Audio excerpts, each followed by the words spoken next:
Айсулуу Тыныбекова бүгүн 6 августта Токиодон Кыргыз элине кайрылуу жасады. Ардактуу кыргызстандыктар, Жапониядан сиздерге салам. Азыркы учурга чейин көптөгөн каалоо тилектер айтылып жатат.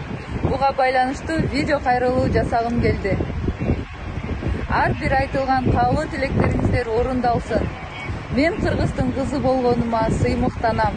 Себеби сиздердей мыкты жердештерим бар. Мен дагы бир жолу кайталайм. Спорт мындай учурларда мени күчтүү болууга үйрөттү. Менде баары жакшы. Жапон эли меймандостугун жогорку деңгээлде көрсөтүп жатат. Келечекте биздин өлкөбүз дагы, Кыргызстанда дагы Олимпиада оюндары өтсө экен деген тилек кылып жатам. Бүгүн 6 августта белгилүү алып баруучу Нурзат Токтосунова Instagram баракчасына Айсулуу Тыныбековага кийинки Олимпиадага барба деп пост жазды. Кыргызстан жараны катары мен сага ыраазымын.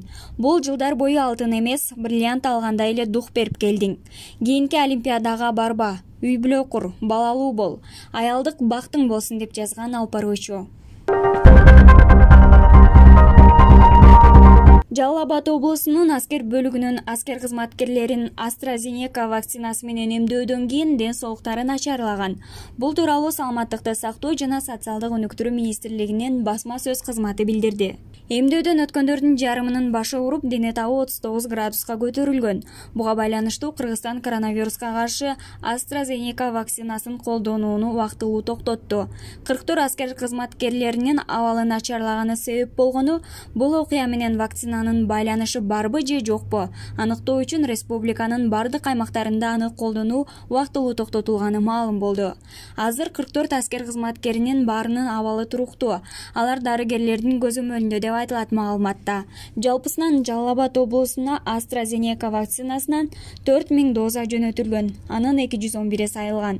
Окуя болгон Ала Бука аскердик бөлүгүндө 90 кызматкер эмделген. Коопсуздук кеңешинин төрагасынын орун басары Талатбек Масадыков маалымат каражаттарында УКМКнын ишмердүүлүгү тууралуу терс пикирин айтып, УКМКнын башчысы Камчыбек Ташиевке кеңеш берүүнү убада кылган эле. Мен Камчыбек Ташиевке УКМК боюнча кеңеш берүүгө даярмын. Кээ бир пункттар балким башкача болушу керек эле. УКМК коомчулукка жалпыга маалымдоо каражаттарына чыгып кете турган бөлүм эмес. Мекеменин өзүнүн тынч дүйнөсү болуш керек, деди Масадыков. Бирок Камчыбек Ташиев жетектеген УКМК бүгүнкү күндө жалпыга маалымдоо каражаттары менен иштөө бийлик үчүн, анын ичинде УКМК үчүн мурда болуп көрбөгөндөй зарыл деп эсептейт. Анткени бул коомчулукта аткарылган иштер тууралуу маалымат берүүнүн жеткиликтүү ыкмасы. Элдин кызыкчылыгында аткарылган иштерди жеткирүү. УКМКга Масадыковдун кеңештерине муктаж эмес. УКМК Масадыковду Конституцияда каралган кызматтык милдеттерин эске алуу менен анын ыйгарым укуктарын кароого чакырат. УКМК аткаруу бийлигинин маанилүү органы болуп саналат жана зарыл болгон учурда конституциялык укугу бар компетенттүү адамдардын кеңештерин жана сунуштарын колдонот деп айтылат УКМКнын билдирүүсүндө.